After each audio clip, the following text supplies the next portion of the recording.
Miro, aki bol tvoj sen, keď si bol dieta. That means, Miro, when you were a boy in Slovakian, did you have a dream?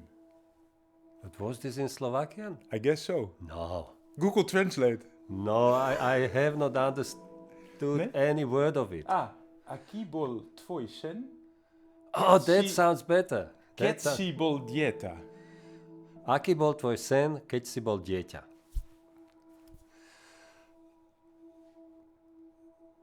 You know, I'm kind of type that really has to think sometimes to give a honest answer.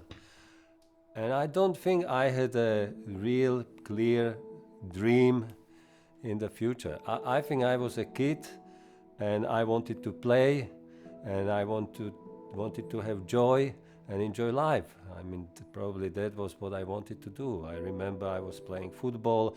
I was all the time with other kids and doing stupid things probably at the time because my parents were not always happy. So I think that was the dream, and I think the dream is still on. Yes. So, but looking at you now, you are a top expert at one of the best universities in the world on technology. Solar energy is, you're the perfect expert on this thing. Working with the smartest people in the world. Would you ever have foreseen this career? No, I must honestly say no. And the reason is when I look back in my life that coincidences played a big role in my life. And I never thought I would end up in Delft or in the Netherlands and working at such a famous university. Can you try maybe one defining moment during this whole career where you say, okay, if I look back, this was really in the full game, this was the moment that it happened? I think I can mention two, so I give you something extra. And one was, I think that my parents made a wonderful decision when I was a kid. And the decision was that they sent me to an English school. So already when I was very young, I could learn English. And this was very important. I think this is what also changed my life. And then the second was that during a PhD work, I was doing it in Slovakia at the Technical University in Bratislava, and already working not directly with solar energy, but with new materials that could be used in solar cells that convert solar energy into electricity. And my colleagues in Prague invited one of these big experts from Scotland to come to Prague and give a lecture. And so they called me, Miro, it's Professor Walter Speer coming to Prague, come to his lecture. So of course I did. And why I'm mentioning English, then his lecture was over and it was expected that the public will give questions. And I think not many people could speak English or did not dare to speak English, so I was the only one who was asking English questions. So Professor Speer, the expert in the world on this material, was very happy. And then also after his lecture, we had a chat. And then he invited me to come to Scotland, to his university, Dundee University, what I did. And in this way, I met him. But now the coincidence, he was asked to be a member of a PhD committee in Delft. And when you have this topic, you are always looking for young people who could be involved in projects. So probably during the committee meeting, my at that time colleagues in Delft were mentioning we have this project or that project. We need someone who knows something about this material. And Professor Speer said, okay, I know a guy, he's in Bratislava, but maybe he can help you.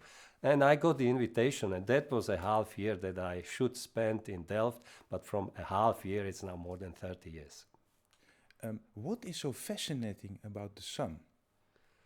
Well, I think sun, that's a kind of deity, and without sun, there is no life on Earth. Also, we live more or less from the energy that sun gives us because we eat plants, and sun gives the life, is I would say, a donor of life.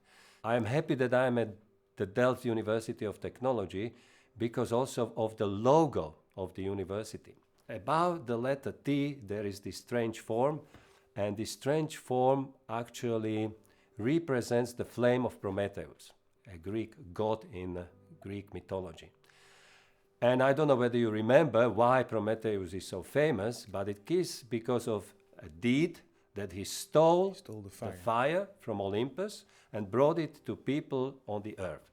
And then people got for the first time a technology to convert energy to a useful energy. At that time, of course, when you are burning something, you get heat. So for me, this symbol in the logo is actually the start of energy transition. So it's already how many? 6,000, 10,000 years ago. So we have this energy transition as an infinity game, I would say. But today, we are in a kind of disruptive period of energy transition. And why? Because all these thousands of years, we were using fossil fuels to get useful energy.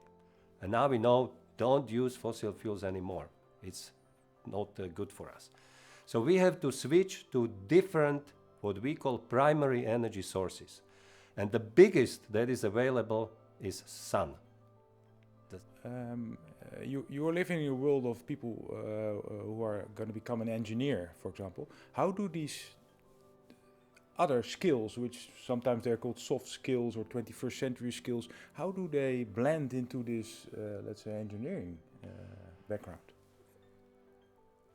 Yeah, you mentioned engineering, and certainly we need bright engineers for the future, and I'm happy that our university, Delft University of Technology, can do it very well, can really deliver experienced young engineers and maybe also the future leaders.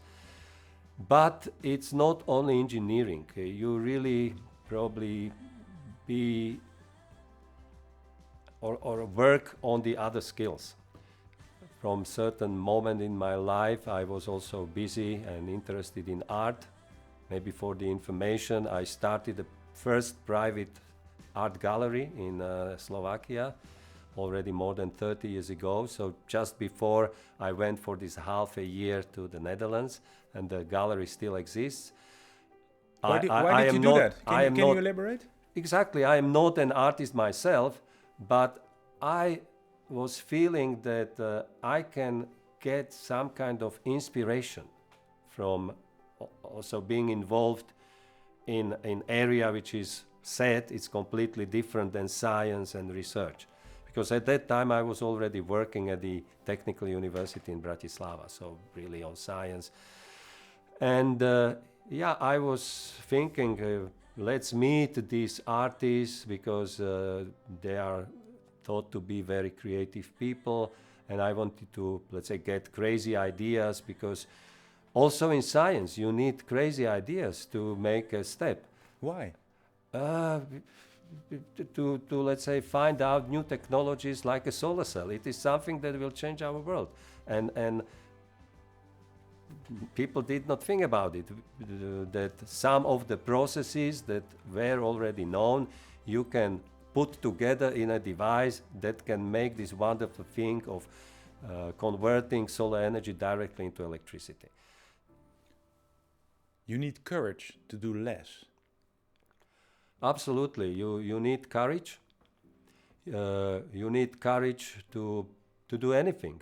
For example, in my role, as I have it now at the university, that I am responsible for a big department, I really feel I need to demonstrate courage that I can lead this department. And so this is very important. So when you want to achieve something, even that you do not think I have this quality, do everything that you learn it, and that you are not afraid to show the courage for anything. But it means that sometimes maybe you fail. Okay, but that's part of the game.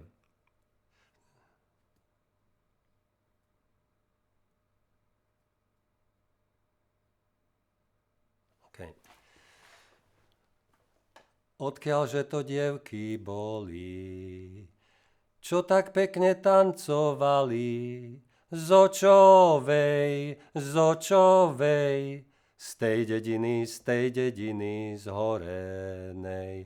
Z očovej, z tej dediny zhorenej.